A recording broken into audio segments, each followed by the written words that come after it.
congratulations on a very impressive performance tonight overall. And I know you're happy to get the win and ready to get back home. But how did you feel about the performance tonight?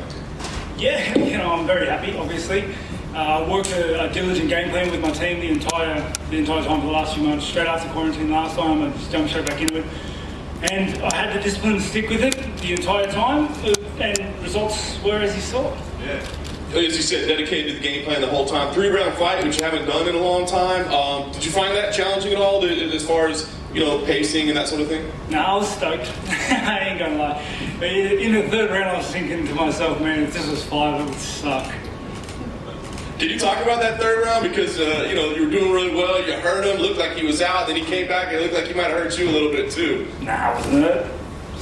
Just nicked me. Honestly, I saw that kick the entire fight, mate. But I hurt my foot early in the first round.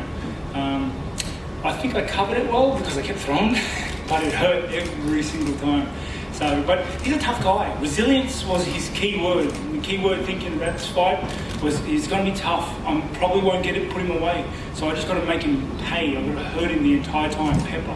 Yeah. You made it clear, obviously, you want to shut it down for the year and spend time with the family. When are you eyeing next year? I mean, February, March? What do you think would make sense for you to fight again? March, April? Yeah, hopefully. So I've got the Christmas and the newborn in January, and I don't want to be thinking about a fight in the lead up to my newborn. With all my kids, I've been thinking about fights. I've had my mind elsewhere, and I felt like I wasn't in the moment, and I refuse to do that for this one. Dana was here just before you, and he said, listen, he likes the idea of you and an Adesanya rematch. He thinks that's the fight to make right now.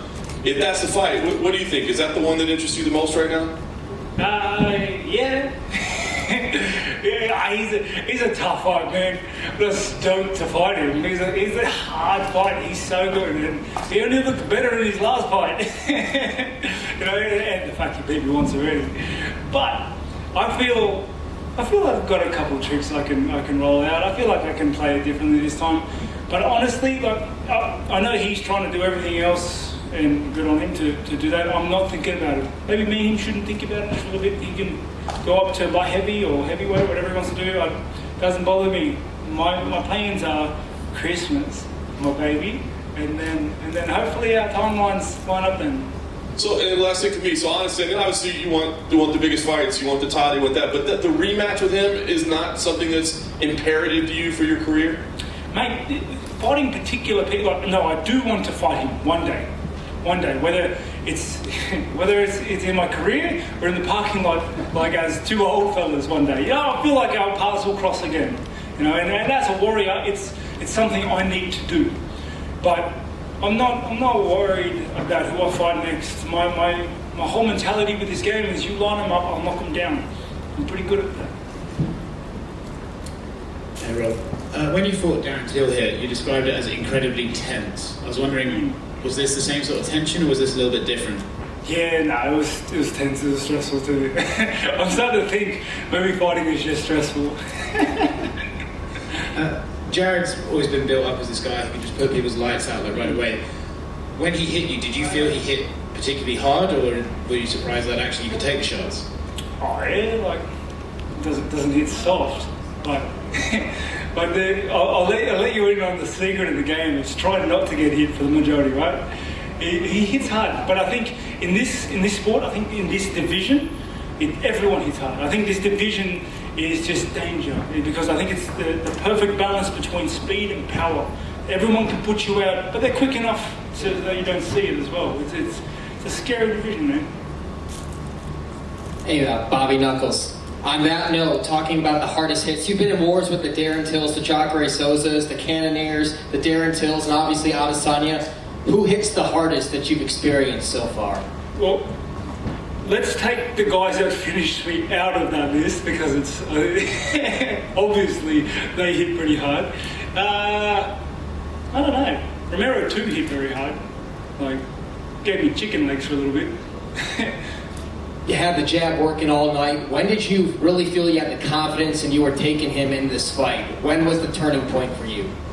Honestly, I felt confident the entire time. It would have been really, really early in the first round, the first few exchanges. I felt I gauged his distance, I saw his kicks, I felt like he served he gave me his best. He gave me what he's going to give. And honestly, I just had that timing of the jab, I had the distance, I could see everything. I checked a couple of his kicks to slow him down. Yeah, I felt like I had control of this fight the entire time. Great win. Enjoy the holidays. Appreciate it, mate. Robert over here. A lot of people were talking about, Israel Adesanya's talking about Jared. Jared's the next guy up. I mean, you hear a lot, but did it bother you, honestly? Did you feel like people are forgetting how many times you beat Romero and all this other good stuff you've done? Nah, not really. I'm not worried what other people say, what other people do. It's, I don't care. I don't care. If you know, you know. Okay? So, I've been in this game a long time. I've had a lot of fights. I've fought a lot of tough dudes. Guess I still got it. Can I ask somebody who's gotten a little bit of a hard time, Leon Edwards? People keep talking about, he needs to talk more, promote himself. You're a guy who's gone to the top and become pretty popular, just doing your own thing and not getting into the trash talk. What is your advice for fighters who are they keep pushing them to talk, but, that's just not their personality? Yeah, so I guess my old man drilled into me, don't be a sellout. If you have to sell out, don't do it. Don't be something you're not. I'd rather be myself as a bricklayer than someone else as a multimillionaire. Be yourself. You can't give in. You cannot break your own values. You need to be you. Thank you. Congratulations. Over here. When you fought Darren Till, it was an early morning card, right? Like you started the fight card. And now this is obviously normal time here. Did it make a difference what time you fought? Not really. Honestly, if you have enough coffee, you can do anything. Okay? So that's my secret. But anybody that wants to fight at weird hours, you just have heaps of coffee. So coffee over crystals? What are crystals? Jared's very much into the crystal here. Maybe I had more coffee than he had crystals. It seems the logical solution. Maybe if he had coffee and crystals, he would have done. I like where you're This would have interested better.